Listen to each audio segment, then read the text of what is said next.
Okay, these next two twists are great for making swords, flower leaves, and things like that. The first is simply an S twist. You'll take your balloon and make an S.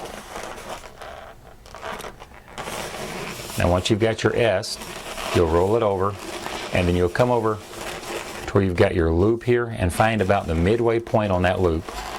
Grab that middle point with your index finger and thumb, pinch it all together, and then twist it around, and you get either a sword with two pieces sticking out, or it can be two petals on a flower stem. That's the S twist.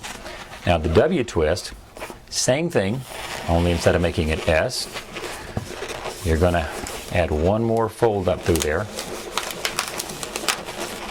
and make a W. See how you've got the W there?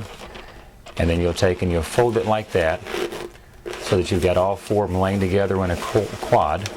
And then again, where you've got your fold here on this side, find the midway point, grab it all the way around, and then spin it as you pinch it together.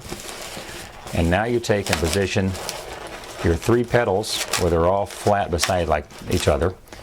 And you can have a really quick basic sword, or again, if you want three petals on a flower, a propeller on an airplane, or any number of other things. So you have the S twist and the W twist.